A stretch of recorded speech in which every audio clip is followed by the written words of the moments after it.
Alright everyone, welcome to the channel again on another day. And today I'm playing Boundless. This game came out on the 11th, so it's still fairly new, but it's been an alpha for like 3 years. I think the concept is amazing. It's basically, for those who don't know, it's everyone always describes it as a mix between Minecraft and No Man's Sky. So basically, you're playing on a world, and that world is the server. So it's like if I were to play on Axis, the Minecraft world that Axis is on would be a world. Obviously, that's how it works. But each world is another server. So the US East world, the US East peaceful world is a server, and the US East like hostile world is also another server. And that means each planet is a server. So basically you look up in the night sky and you can see visually all the other servers, and the actual details on the planet update. So you can actually see big cities, and it's so cool, and you can actually travel between the other servers seamlessly. There is no loading screens in this game. It's amazing.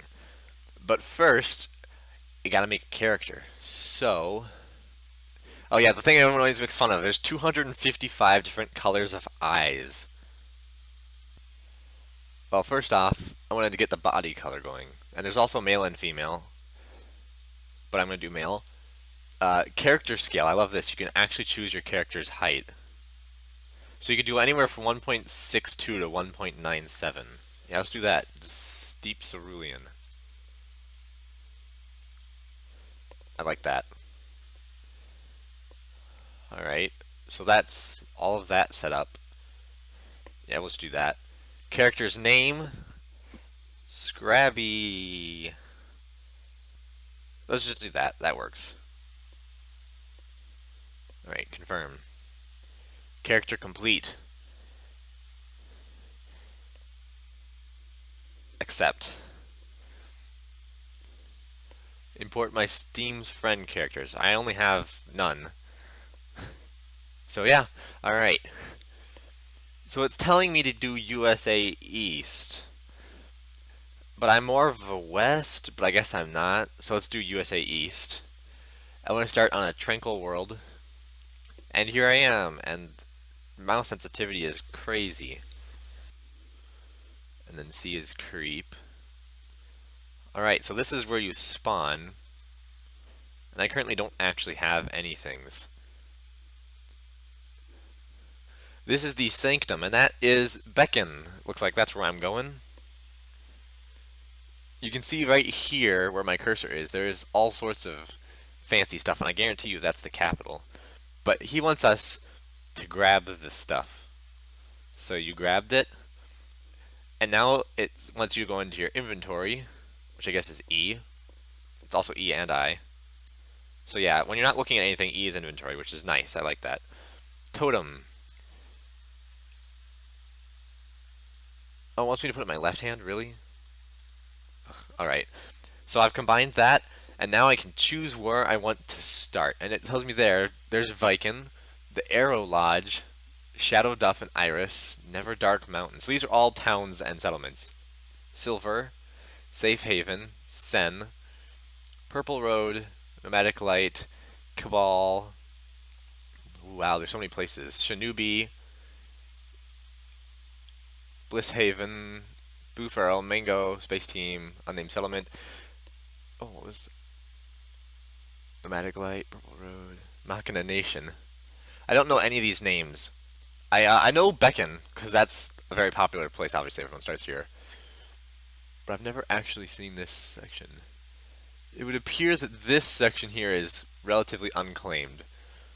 So we're going to go right here. Let's left click. Landing site, right there.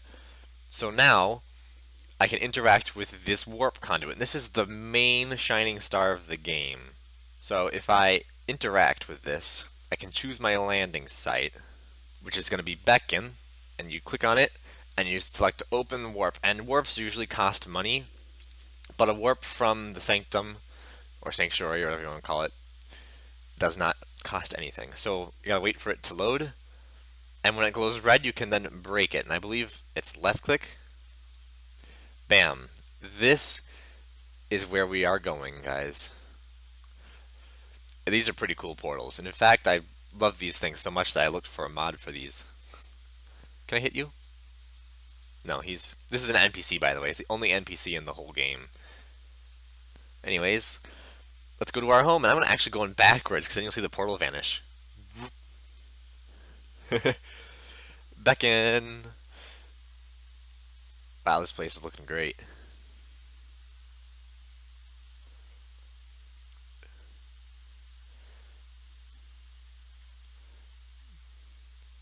Well, so what type of wood is this? Twisted wood. So the way this game works is, you're wondering, because this is an online MMO style game. The way it works is basically you claim your land with beacons, and if you don't claim land, then it actually regenerates, but not completely identical. So if I dig up an ore, the land will regenerate, but the ore won't be where it was the first time. So, you know, like, it'll turn back into stone and other sorts of things. And I'm on a peaceful world right now, which means that mobs won't attack me at first. There are, like, goat things. Yeah, mobs are deadly in this game. Also, swimming is a little bit weird.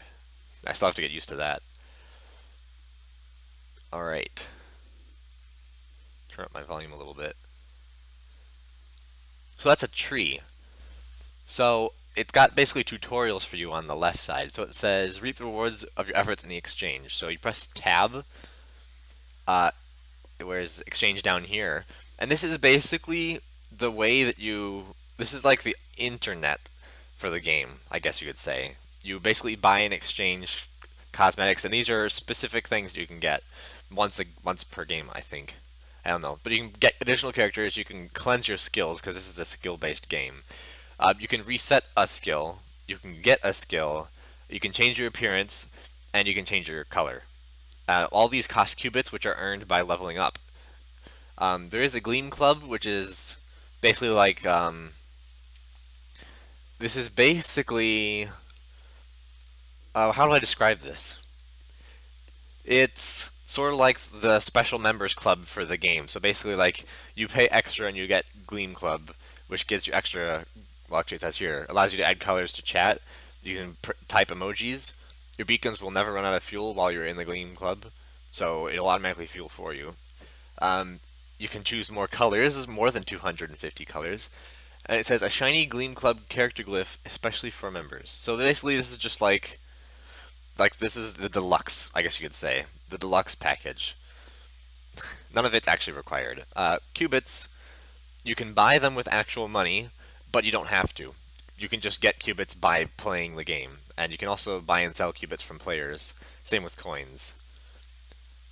Outfits are qubits, so everything is basically qubits. So qubits is currency for the exchange, and coins is currency for in-game with players. And you start, and you get a reward right off the bat, which is just some base coins and qubits and XP. And some might consider this to be loot box based, and while it is loot box based, most of the rewards are set. So all these plot coffers, they're called plot coffers, and basically all of these will give you plots.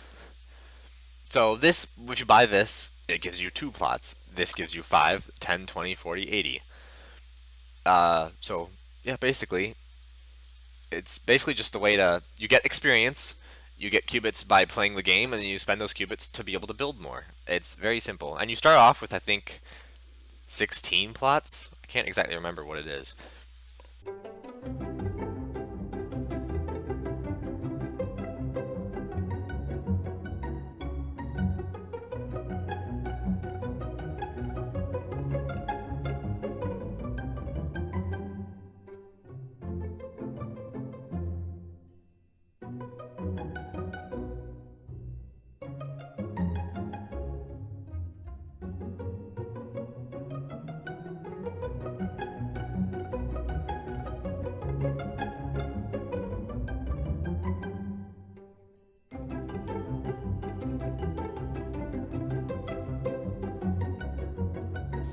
Alright, so I need to get the two plot coffer from the exchange next, which is this one, because I have 60 cubits. Bam. I have plots now. Two plots. So, it says here, hold E to learn tip. Plots cannot be lost, destroyed, or transferred. That's nice to know. Alright, strike trees. I can strike trees.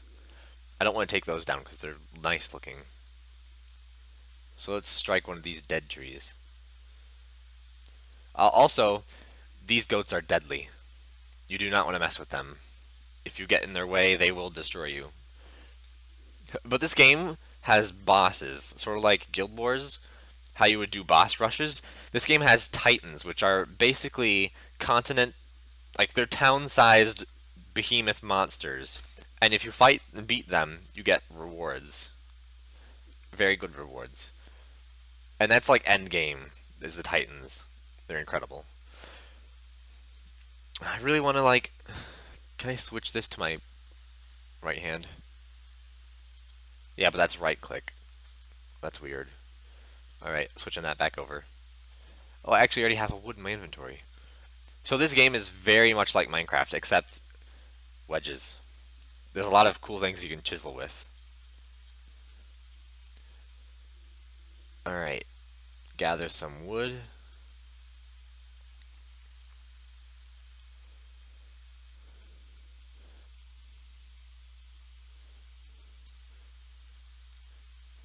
Look at that. So if I hold the totem and I look at a planet, you can see there's a planet here. You can see things. This is Trior, which is a level 1 Placid Lush World. I'm on level 0 right now, I believe. Let's see if I can find a planet that I know about. Delta Canceret. Bitula. Bitula is a popular one. I believe this is the capital world, right?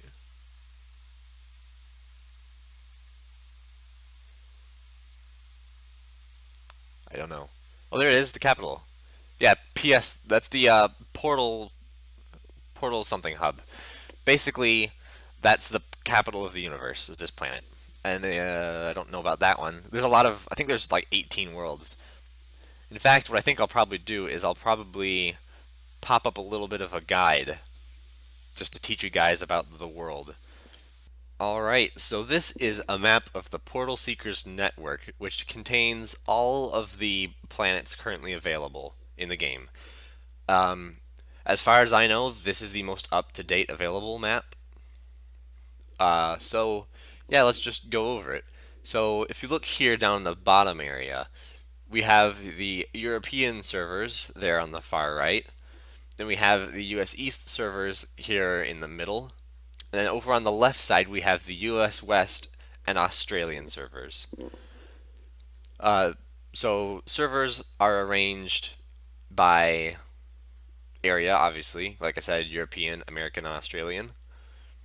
They're also split into languages, and I'm going to hypothesize that if you look down here in the US East servers, Beacon is where I am now, and that's English-speaking world. I'm going to guess that Trior and Alder are French and Spanish-speaking worlds. That's just my guess. Because I do know that worlds are split by the language they speak. So if you're on a planet, everyone that's on the planet with you will speak your language. Alright, up here at the top, we have all of the tier 4, 5, and 6 worlds. And those are basically like the hard worlds that are really hard to live in. So over here on the left, we have the European tier 4 worlds and the American tier 4 world.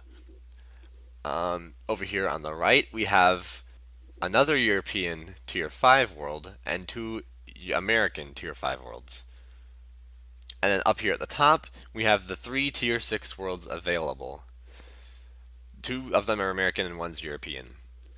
And basically, the higher the tier is, the harder the planet is. And in the tiers 4, 5, and 6 respectively, you need different type of hazmat protections against those 3 types of worlds. So, I mean, it's connected to the Portal Seekers hub, but try not to go there unless you have to. So basically, the white lines represent portals. So if I'm in Beacon, which I am now, and I go to the Aquatopian Embassy, there should be a portal leading back to Bitula, and there will be a Portal Seekers hub there. And then once I get into the Portal Seekers hub, I can then go to any other planet that I want on this whole map by following the white line connections. So I can go from my place to Bitula, then follow the line to Gradivest, and that is where the Portal Seekers have set up their main base. So you could say that Gradivest is basically Coruscant in our universe. Everything in this game is made by players.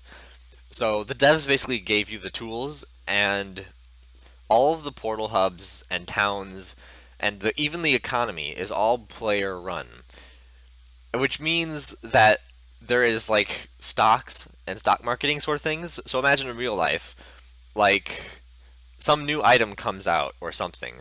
Imagine that. Like a new block, something really beautiful and nice to build with comes out, and everybody wants it, but it's hard to get. And what this guy can do then is he could open up a shop that sells these blocks at a high price because he's trying to get money. So then what someone else could do is sell the exact same thing, but at a lower price, and more people would go to his shop to buy, which means that he'd get more money. And so basically it sort of brings up this trade war of how much is an acceptable price to sell. So like one place might sell copper bars for 10 coin and another place might sell it for 7 coin, but that place is on the other side of the universe, sort of thing. Which is pretty nifty. Yeah, also leaves don't decay. Sad face. That's the only thing people don't like. So yeah, this tree is pretty much going to stay here until it regenerates. But yeah, if anyone at all who's watching this wants to join, feel free. You know, you saw where I landed, what planet I'm on. I'm Beacon. I don't really know where in Beacon. I was just sort of, you have to watch back in the video. But yeah, feel free to land here, and you can help me build up a town. I'd love to make a town, because then we could have our own trading, and people would come here from far and wide. That's what I love about this game, is tourism is a thing. Like, you could make something that people can, like, you could build, let's say, the Eiffel Tower or the Statue of Liberty in this game, and you could charge people to come and visit. So you could say, come visit the world-renowned recreation of the Statue of Liberty or the Eiffel Tower in Boundless, currently on Beacon, at this location. Just come this way, and it's like a $10 fee, you know? Like, not dollar, real dollar, but like 10 coin fee or something. You could actually charge people to visit your place. And it's so cool just to think that there's all these different aspects that you could just exploit. I love it. And it looks like there's some stone here. So now that I have all this wood, let's see. Gather foliage. Oh boy, that's going to be a little bit of a tough one.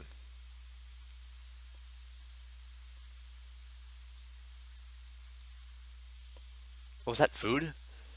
Oh, it was. Alright.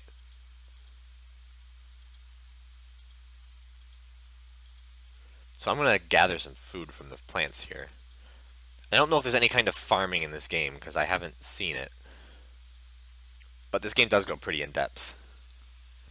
And I must say, this game runs really well. I don't know what my FPS is right now, but I'm recording.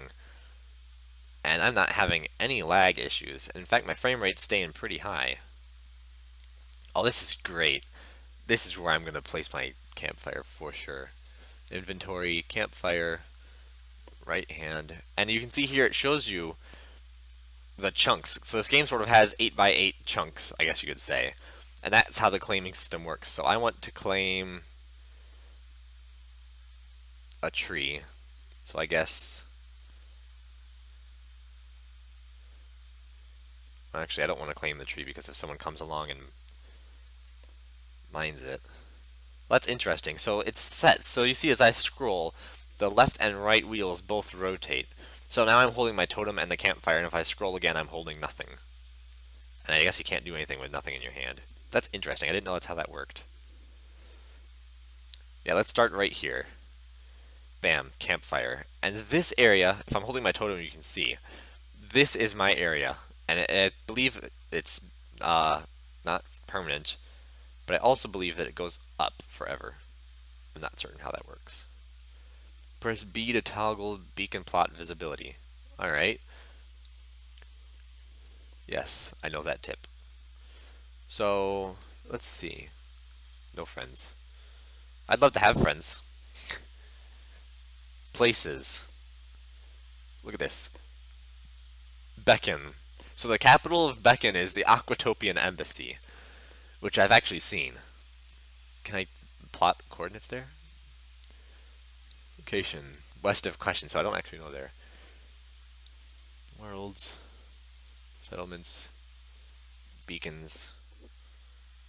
Alright. Knowledge. Oh, so this is like telling you how to craft things. Alright. That's interesting. Tips. Swimming. I'd like to see swimming. WASD is move, space is ascend, C is descend, so it doesn't actually work on where you look. That's nice to know. Journal.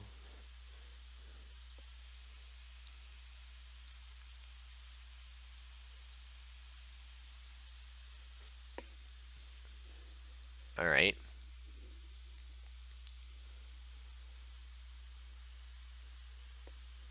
I guess I want to place the crafter next.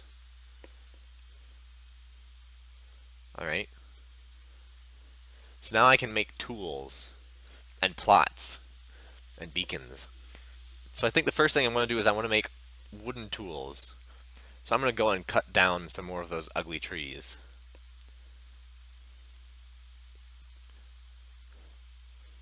Here's one. Ugly tree. So those purple squares are portals. That means there's a portal over here somewhere. That's interesting. How do I make the plot markers? Oh, here. How do I make this? Oh, I literally have enough. Craft. And this basically allows me to expand my plot size. So I'm going to actually go into the exchange. And you can actually quick collect. So if I press this, I got a lot of coin and XP. And I can get more. A lot. A lot more. That's pretty crazy.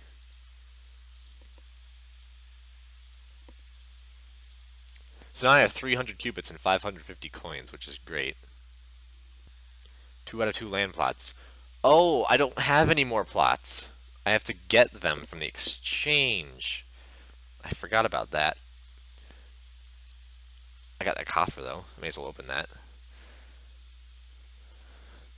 More coins. More XP. Alright, so I need to get more... Another one. Alright. More coins, more XP. Are you done now? Alright, plots. I need many more plots, and I have 300 cubits, so I can get 10 extra plots. And I think I will do exactly that. And that's 10 more plots that I can add to my base. So then if I go back into my inventory, put that back. Totem. Now I can add more plots. Alright. So I want one this way. And there. I also want one here.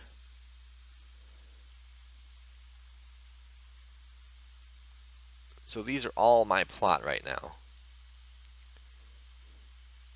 I guess you have to build vertical. I don't see the point in that, but alright. I'm going to claim these trees.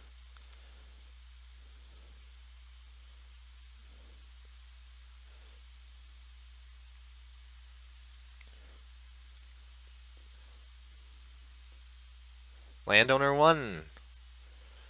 Alright, I'm going to claim this tree.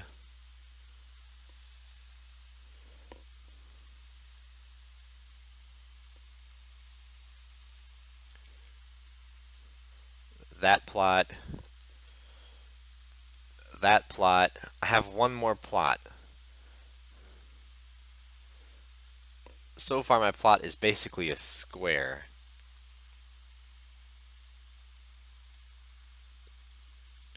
as you can see here.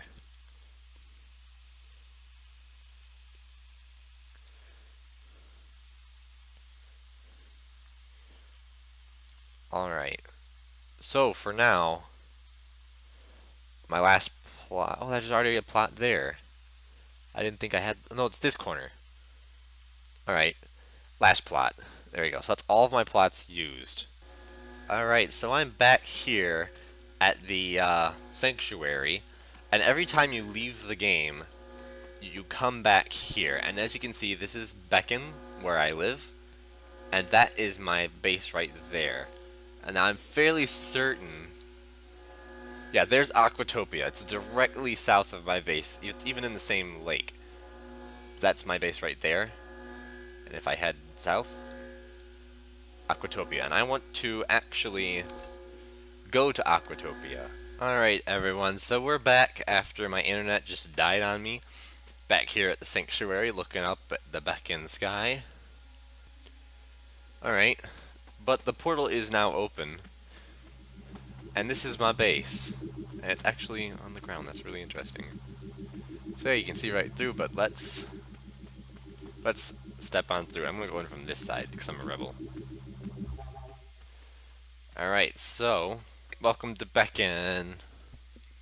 And I've named my base New Magnor City. That was what I decided on.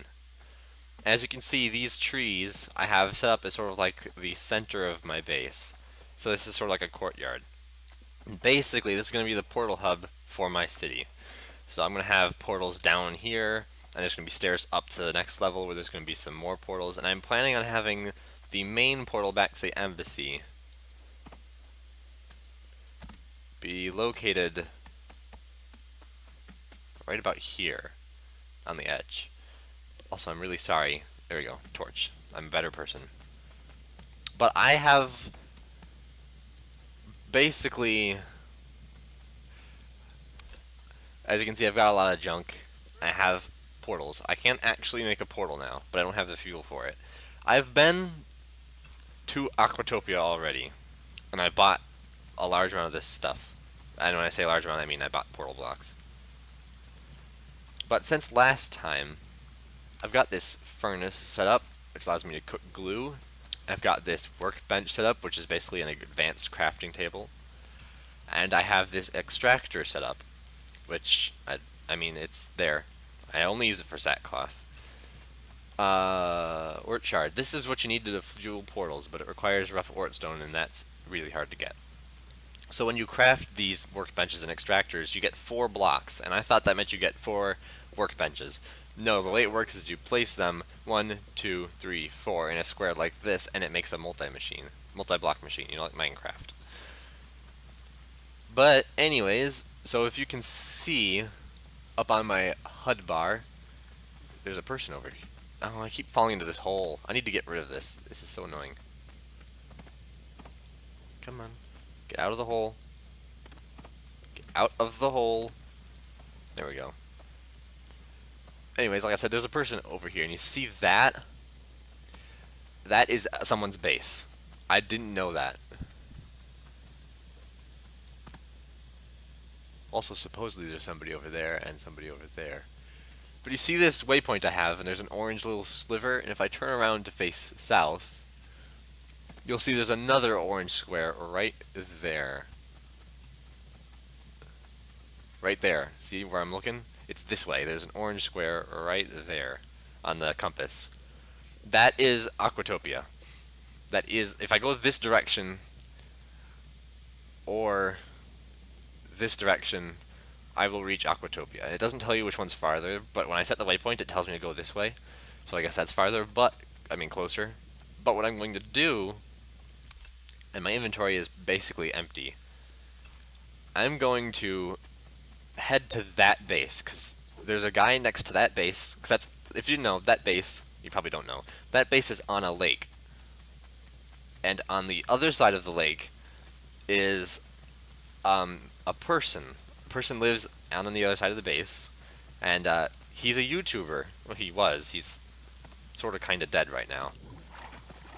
He goes by the name of Scratch and Whiff. Oh, look at that.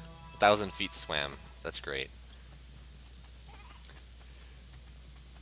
But yeah, Scratch and Whiff, he made YouTube videos a long time ago about this game when it was in early access, and he hasn't really made videos since, but he plays.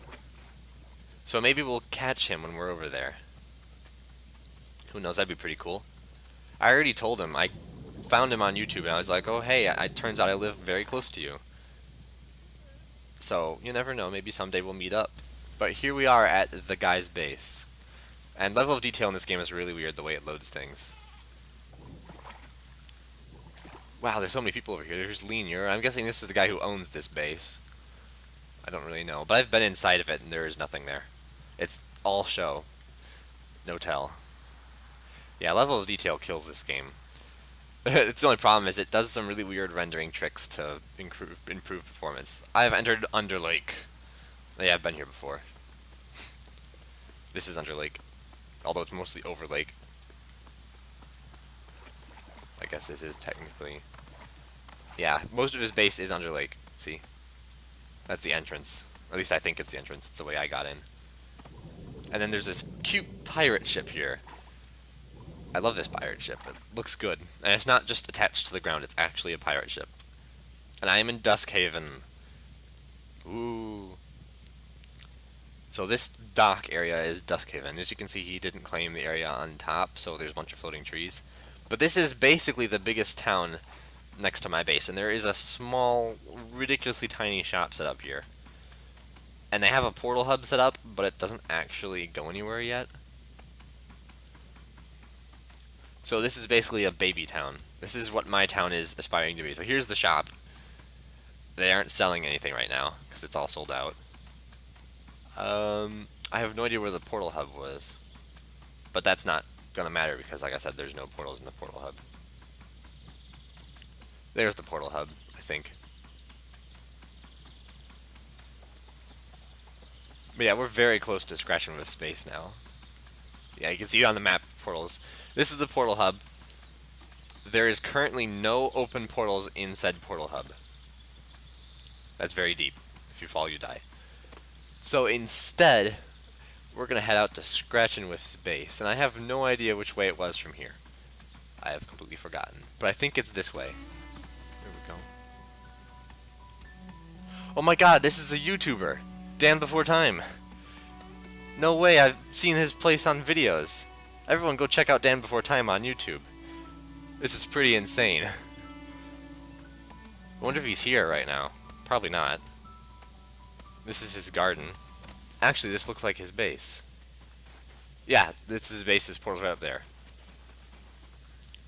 Whoa! Oh my god, you scared the living crap out of me, man. Oh, I'm stuck. How do I get out of here? There we go. Jeez, swimming really takes the energy out of you. Oh, I need food. I'm taking starvation damage. I didn't know that was a thing. Jesus Christ. Alright. Well, that was a thing. Anyways, here we are at Scratchin' Whiff's base. Ah, here we go. So, I'm up a little bit more. And it's this way. And it looks like he is not here today. That's a shame. Here's his portal though, and this will take me to Aquatopia. You ready, guys? Let's pop through this portal to Aquatopia.